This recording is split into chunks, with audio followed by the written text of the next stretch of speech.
The Helix 9 mining station was not a beautiful place. It was old. It was dirty.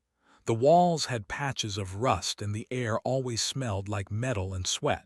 But for the 43 people who lived there, it was home. The station floated in the asteroid belt of a forgotten star system. No one important ever came here. No tourists. No politicians. Just rocks full of valuable minerals and the humans who dug them out. Stood at the main window of the command center. She watched a massive asteroid drift slowly past the station. She was 52 years old with gray hair cut short and hands rough from years of work. Before she came to Helix 9, she had been a military engineer. She had built defenses for warships and space stations across human territory. But that was a different life. Now she just wanted peace. "Commander," said a voice behind her. Turned to see walking toward her. He was young, maybe 25, with a thin face and quick eyes. He handled all the communications for the station. "What is it?" asked. "I picked up something strange on the long-range scanner." Looked worried. "A ship, big one. It is not broadcasting any identification codes." Felt her stomach grow cold. In the outer systems, unknown ships usually meant trouble, pirates, smugglers, or worse. "How far?" she asked. "About 6 hours out. It is moving slowly, like it is watching us." Nodded. "Keep monitoring. Tell me if anything changes." Hurried back to his station. Looked out the window again. The peace she had been enjoying for 5 years suddenly felt very fragile. In the lower levels of the station was checking the security systems. He was a big man with a scar running down the left side of his face. The scar was a gift from an alien blade during a war that most people had already forgotten. Had been special forces once. He had done things he never talked about. Now he kept the miners safe from small dangers, equipment accidents, pressure leaks, the occasional drunk fight. His communicator beeped. It was. "Come to the command center. We might have a problem." "On my way," he said. When arrived, showed him the scanner data. The unknown ship was still there, still watching. "What do you think?" asked. Studied the screen with narrow eyes. "The size is wrong for pirates, too big, and smugglers do not hang around like this. They move fast." "So what is it?" "Military," said, "or something pretending to be military." Felt the cold in her stomach spread. "We have no weapons, just mining equipment." "I know," crossed his arms, "but we have something else." "What?" "People who do not give up easy." Almost smiled. Half her crew were veterans like her and soldiers who had grown tired of war but never forgot how to fight. The others were frontier workers, tough people who had survived hard lives. None of them would surrender without a reason. Down in the mining bay, was covered in grease and sweat. She was the lead engineer, responsible for keeping all the drilling and cutting equipment running. She was small but strong, with clever hands that could fix almost anything. Her assistant was lifting a heavy machine part with his bare hands, was the biggest person on the station. He operated the cargo loaders and heavy equipment. Some people thought he was slow because he did not talk much. They were wrong, just preferred actions to words. Said, putting down the machine part, "Something feels wrong today." Wiped her forehead. "What do you mean?" "I do not know, just a feeling." He looked up at the ceiling like he could see through it to the stars beyond, like a storm is coming. Trusted's feelings. He had survived things that would have killed most people. If he sensed danger, there probably was danger. The station intercom crackled. His voice filled the mining bay. "All senior staff, please come to the command center. We need to talk." And looked at each other. Without a word, they put down their tools and headed for the lift. In the medical bay, Wu was organizing supplies. He was the station's doctor, a thin man with tired eyes and steady hands. He had seen too much death in his life. That was why he had come to the frontier, to save lives instead of losing them. When he heard his announcement, he locked up the medicine cabinet and walked to the command center. His mind was already thinking about injuries, burns, broken bones, worse. The senior staff gathered around the main table, showed them the scanner data, the unknown ship, the silence, the waiting. "I do not know who they are," said, "but I do not like it. We need to prepare for the worst." "Prepare how?" Wu asked. "We are miners, not soldiers." "Spoke up. Some of us were soldiers, and the rest of you are tougher than you think."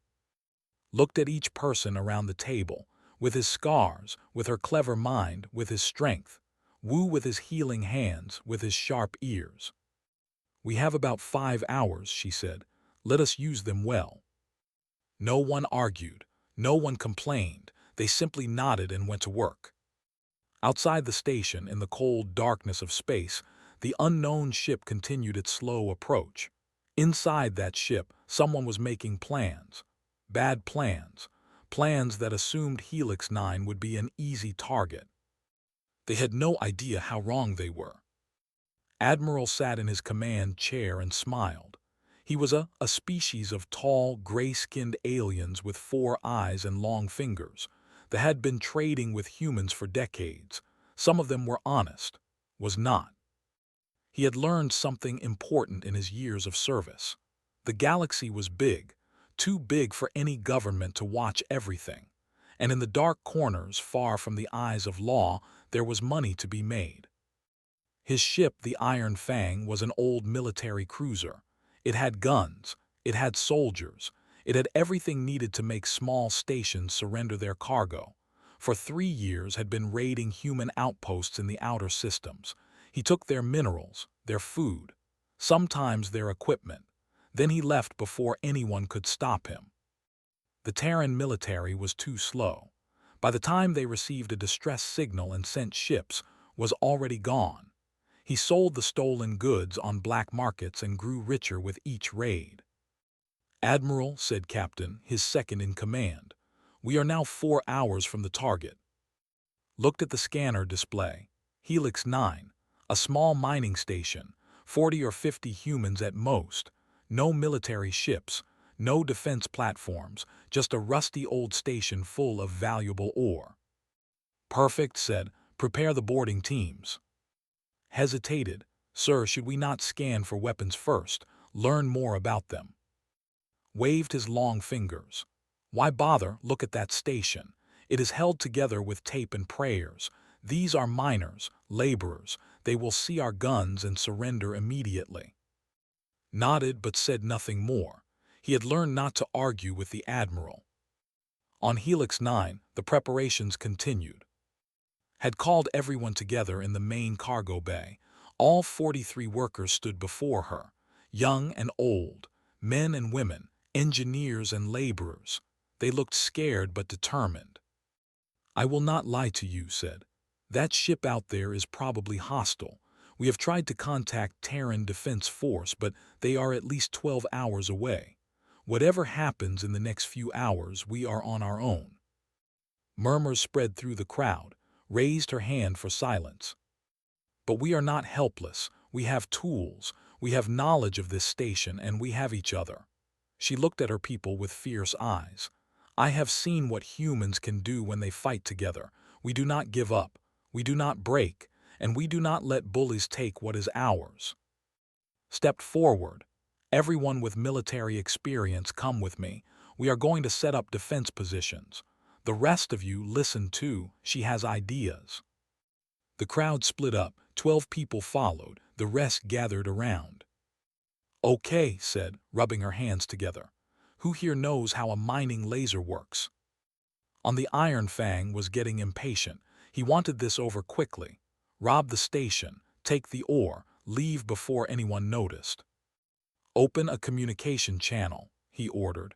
"Let us tell these humans what is about to happen." The communication officer obeyed. Soon, his face appeared on every screen in Helix 9. "Attention, human station," he said. "I am Admiral of the Empire. You are now under my control. You will surrender all cargo immediately. You will allow my soldiers to board without resistance. If you obey, no one will be hurt. If you resist, I will destroy your station and everyone in it." He paused for effect. You have 10 minutes to decide. The screen went dark. On the Iron Fang leaned back in his chair. He expected panic, crying, begging. That was what usually happened. But on Helix 9, there was only silence. Then's voice came through the speakers, calm, steady, almost bored. Admiral, this is Commander of Helix 9. I received your message. Here is my response. She paused. No. Blinked all four of his eyes. What? No, we will not surrender. We will not give you our cargo, and if your soldiers try to board, they will regret it. The Admiral's gray skin turned darker with anger. You are making a mistake, human. I have 30 armed soldiers. I have guns that can blow your station apart. What do you have? His voice remained calm. Come and find out. The channel closed. Slammed his fist on his chair. Arrogant humans, they think they can defy me. Spoke carefully. Sir, perhaps we should reconsider. If they are not afraid, maybe they have defenses we do not know about. Nonsense, snapped. They are bluffing, trying to scare us away. Well, it will not work. He turned to his officers. Launch the boarding craft, all 3 of them. I want that station taken in 1 hour. The Iron Fang came alive with activity. Soldiers loaded into boarding craft. Weapons were checked. Doors were sealed. In the lead craft sat Commander Vex, the head of soldiers. He was brutal and experienced. He had raided a dozen stations before this one. None had ever put up real resistance. Remember, Vex told his soldiers, the Admiral wants this quick. Go in hard, secure the control room, capture their leader. The rest will fall apart. The soldiers nodded. They were confident. 30 armed against 43 miners. This would be easy. The boarding craft launched into space, flying toward Helix 9 like hungry birds. On the station, watched them come on his scanner. 3 craft incoming, 30 life signs total. Nodded, good, let them come. Stood beside her, a grim smile on his face. They have no idea what they are flying into. His voice came over the intercom. Mining lasers are ready, just give the word. Watched the boarding craft get closer, closer. Her heart was beating fast, but her hands were steady. She had been in battles before. She knew how to wait for the right moment. The first craft entered range. Now said, and the darkness of space lit up with fire. The first boarding craft never knew what hit it. One moment it was flying toward the station. The next moment, a beam of white-hot light cut through its hull like a knife through paper. Mining lasers were not weapons. They were tools. But tools designed to cut through solid rock could also cut through metal. Had spent the last 3 hours rewiring 4 of the station's drilling lasers. She had given them better range, better focus, and she had connected them to a targeting system she built from spare parts. The first craft exploded in a ball of orange fire. 10 soldiers died before they could even scream. Commander Vex was in the second craft. He saw the explosion through his window and felt something he had not felt in years. Fear. What was that? One of his soldiers shouted. Mining lasers, Vex realized. They weaponized their mining lasers. He grabbed the pilot. Evasive action now. The second craft veered hard to the left. A laser beam missed it by meters, leaving a trail of superheated particles in space. The third craft was not so lucky. Another beam caught its engine. The craft spun wildly and crashed into an asteroid. 20 soldiers were dead. Vex had only 10 left. Get us to the station, Vex ordered. We have to board before they can fire again. The remaining craft flew toward Helix 9 at maximum speed. Tried to target it, but the craft was too close now. The lasers could not track something moving that fast at short range. They are going to breach, reported. Let them, said, they are coming to you. Was waiting in the main corridor with 5 other veterans. They had no military weapons, but they had mining picks, welding torches, and fire axes. They had armor made from thick work suits designed to protect against sharp rocks and radiation, and they knew every inch of the station. The craft attached itself to an airlock. Magnetic clamps locked onto the hull. Cutting tools began to burn through the door. Signaled his team to spread out. They hid behind cargo containers and support pillars. The corridor lights flickered off. Now only emergency lights glowed red along the floor. The airlock door fell inward. Commander Vex and his soldiers rushed in, weapons ready. Their eyes adjusted to the darkness. They saw an empty corridor stretching ahead. "Move forward," Vex ordered. "Find the control room." They walked slowly, watching every shadow. Their advanced rifles hummed with energy. They expected miners to surrender at the sight of such weapons. Instead, they found silence. "This is wrong," one soldier whispered. "Where is everyone?" A sound came from above, like metal scraping metal. Vex looked up just in time to see a ventilation cover fly off. A human dropped down onto his nearest soldier. He had a fire axe in his hands. One swing was all it took. Suddenly chaos. Humans emerged from everywhere, from behind containers, from open doorways, from the darkness itself. They moved fast and hit hard. In the tight corridors, they could not use their rifles properly. The humans got too close too quickly. Came around a corner like a mountain of muscle. He grabbed a soldier and threw him into the wall. The alien's armor cracked, did not stop moving. He picked up another soldier and slammed him into the floor. Was there too, with a welding torch that burned at temperatures hot enough to melt starship hulls. She moved like a dancer, cutting through weapons and armor. A tried to grab her. She ducked under his arm and pressed the torch against his chest. Commander Vex fired his rifle wildly. The beam burned a hole in the ceiling. He could not aim. Humans were everywhere. His soldiers were falling. This was not supposed to happen. They were trained warriors. These were just miners. But these miners fought like demons. Vex saw coming toward him. The human was covered in blood, but his eyes were calm. He swung his axe. Vex blocked with his rifle. The axe cut through the rifle like it was made of plastic. "Impossible," Vex gasped. Hit him with the axe handle, knocking him to the ground. Nothing is impossible for humans. In 2 minutes it was over. All 10 soldiers were down, some were dead, some were wounded, none were fighting anymore. Pressed his boot on Commander Vex's chest. "Tell me about your ship. How many more soldiers?" Vex spat at him. "You will all die. The Admiral will destroy this station." Looked at who had arrived with Wu to help the wounded. "He is not going to talk." "He does not need to," said. "We already know enough. There are probably no more boarding troops on that ship. If there were, they would have sent them all." Wu was checking on the injured humans.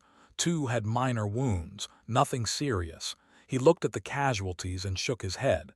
"They came here expecting sheep. They found wolves." His voice came over the intercom. "Commander, the enemy ship is powering up its weapons. I think they are going to fire on us directly." Everyone froze. Mining lasers could stop boarding craft. They could not stop a warship's guns. His mind raced. She needed a new plan fast. She said, "How quickly can you get the emergency thrusters working?" Thought for a second. 10 minutes, maybe less. "Do it. We are going to move the station."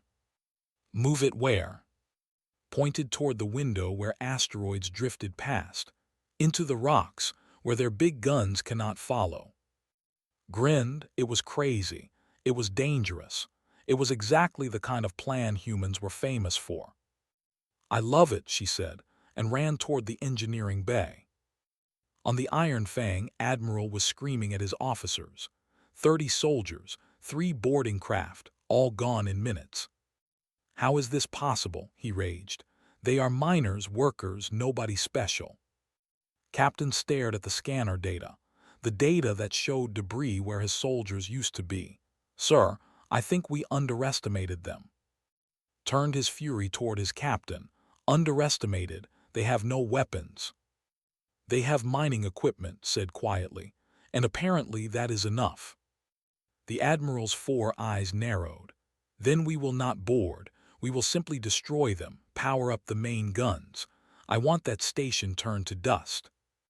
Hesitated. Sir, that would violate 17 galactic treaties. Destroying a civilian station without proper authority could mean war between and the Terran government. There will be no witnesses, said coldly. No witnesses, no crime, do it. The Iron Fang's weapons began to hum with deadly energy. The Iron Fang's weapons were designed to destroy warships. They could burn through military armor in seconds. Against a civilian mining station, they would be devastating. One good shot would turn Helix 9 into a cloud of burning metal. Admiral watched the targeting display with cruel satisfaction. His soldiers were dead, but he would have his revenge. He would kill every human on that station and then pick through the wreckage for anything valuable. Weapons fully charged, Admiral, the weapons officer reported. Good, target the central hub. I want a clean kill. On Helix 9, alarms were screaming. Everyone knew what was coming. Sat at his console, fingers flying across the keyboard. He was doing something he had started hours ago when the unknown ship first appeared. He was recording everything, every transmission, every scanner reading, every image, and he was sending it all out into space on every frequency he could reach. What are you doing? Wu asked, watching over his shoulder. Making sure we are not forgotten, said. If they destroy us, the galaxy will know what happened. They will know who did it. On the Iron Fang, an officer suddenly sat up straight. Admiral, they are broadcasting on all channels. They are sending out images and audio of everything. Our communications, our ship, your face. His gray skin went pale. What stopped them? I cannot, sir. They are using multiple frequencies, and the signal is already too far out.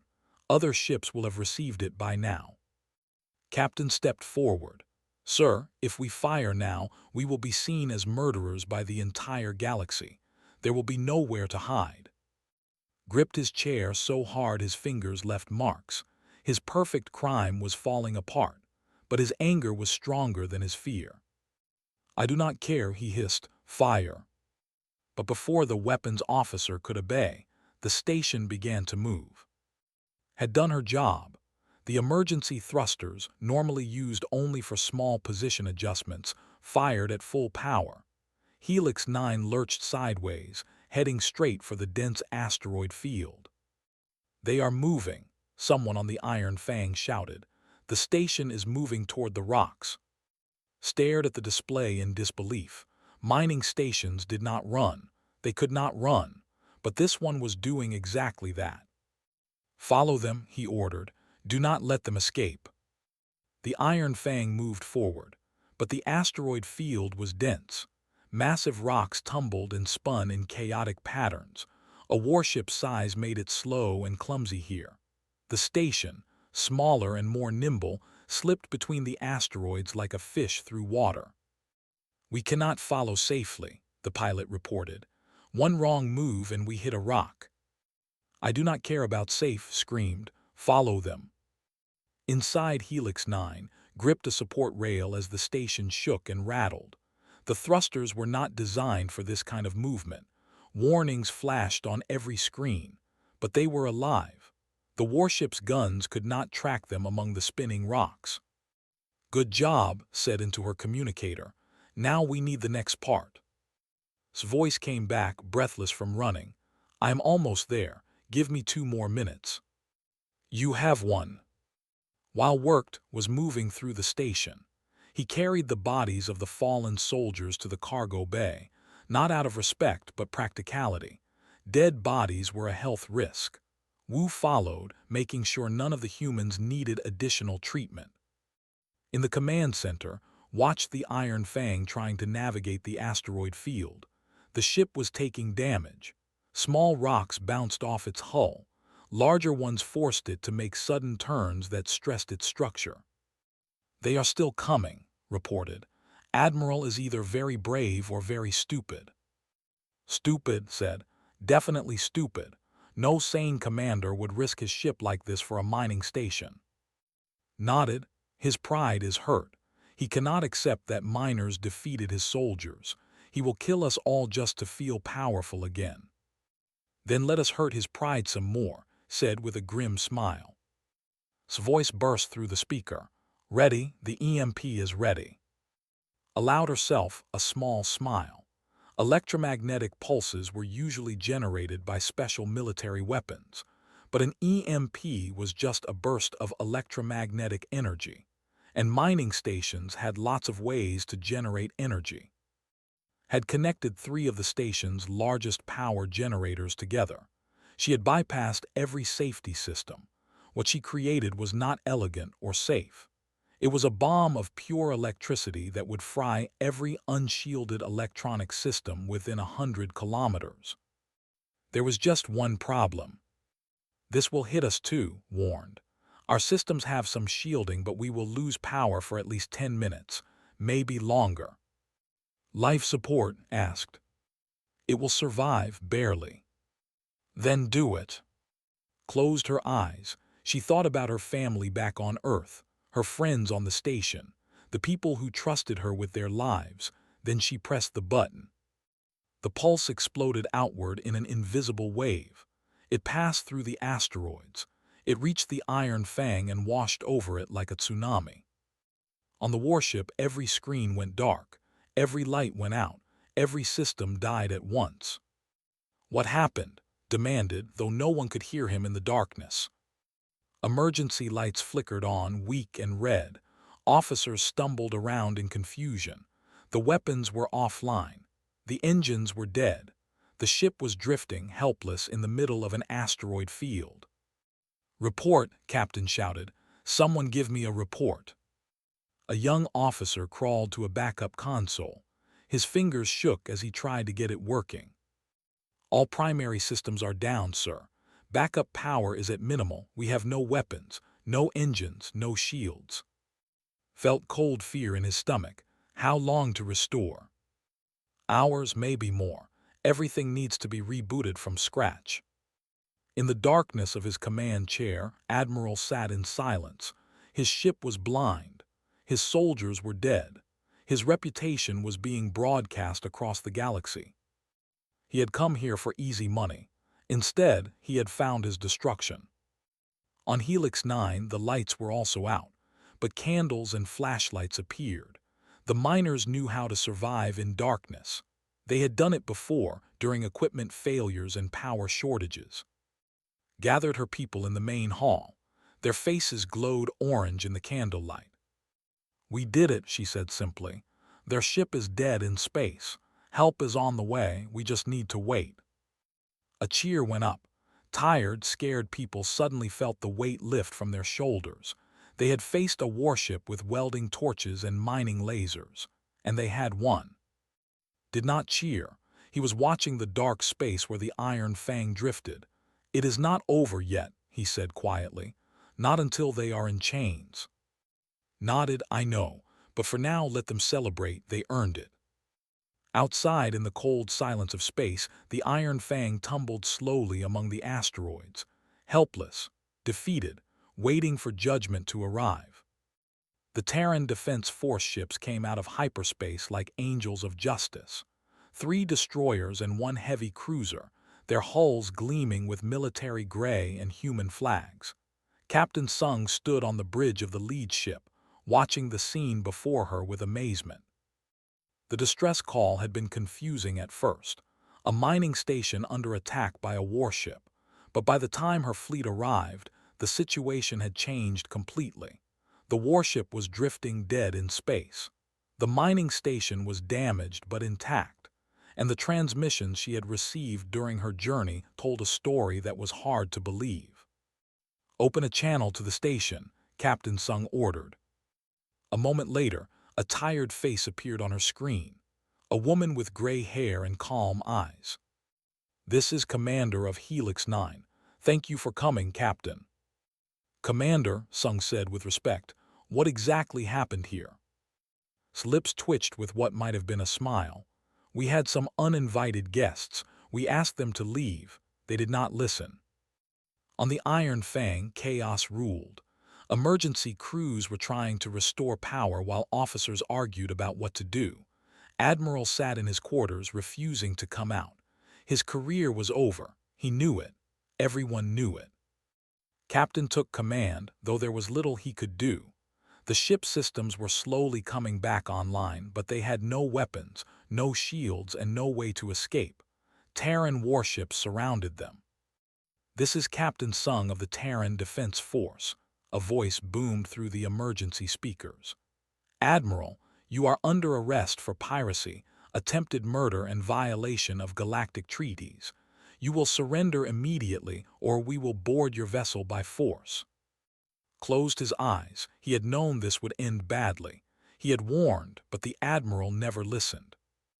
"We surrender," said into the communicator. "We are lowering our defenses. Do not fire." The Terran Marines boarded the Iron Fang without resistance. The crew was too shocked and exhausted to fight. They lined up in the corridors with their hands raised while humans in combat armor secured the ship. Admiral was found in his quarters, sitting in the dark. He did not speak when they put the restraints on his wrists. He did not speak when they marched him through his own ship. He only looked up once, when they passed a window that showed Helix 9 floating nearby. A mining station, a rusted, patched-together home for 43 workers, and it had destroyed him. On Helix 9, repairs were already beginning. Power had been restored. The wounded were being treated, and for the first time in hours people were laughing. Stood in the docking bay as Captain Sung's shuttle arrived. The Terran officer stepped out and looked around at the damaged station. Burn marks on the walls, holes patched with emergency seals, the signs of a desperate battle. "You held off a cruiser," Sung said, her voice filled with wonder. "With mining equipment." Shrugged, "We are humans. We work with what we have." Sung shook her head slowly. "Do you know how many military stations have fallen to pirates in this sector? Stations with real weapons, real soldiers. And yet here you are, miners and engineers, still standing." "We had good people," said. "That is all." The captain laughed. "Modest too. Commander, the recordings you sent out are being broadcast across the galaxy right now. Every news network, every military channel, everyone knows what happened here. Admiral thought he was attacking a helpless target. Instead, he became a lesson." "What kind of lesson?" "Never underestimate humans, especially when they have something to protect." Approached, still carrying his fire axe. Blood stains marked his work suit. He looked at Captain Sung with careful eyes. "What happens now?" he asked. "To the Admiral, to us?" "The Admiral will stand trial," Sung said. "With the evidence you collected, he will spend the rest of his life in prison. As for you and your crew, you are heroes. The Terran government will probably give you medals, new equipment, maybe even a new station if you want one." Looked at her people, at who was already back at his console, at who was crawling through machinery to fix what her EMP had damaged, at who was quietly moving wreckage, at Wu, who was bandaging a cut on a young miner's arm. "We do not need medals," said. "We just want to go back to work." Captain Sung smiled. "I understand, but the galaxy will remember what you did here today. You showed everyone what ordinary humans can do when they refuse to give up." The news spread fast. In bars and stations across the frontier, people told the story of Helix 9. How 43 miners faced a corrupt admiral and his warship. How they turned mining lasers into weapons and ventilation shafts into ambush points. How they used an EMP made from power generators to kill an enemy ship. It became a legend, a reminder. Aliens who had dismissed humans as soft and weak started to look at them differently. Humans were not dangerous because of their technology or their numbers. They were dangerous because they never gave up, because they could turn anything into a weapon, because they protected their own with a fury that logic. On Helix 9, life slowly returned to normal. The blood was cleaned up. The holes were patched. The mining lasers went back to cutting rocks instead of ships. But things had changed. The workers walked a little taller. They spoke with more confidence. They had faced death and survived. They had fought monsters and won. One evening, weeks after the battle, stood at her favorite window and watched the asteroids drift past. Found her there. "You okay?" he asked.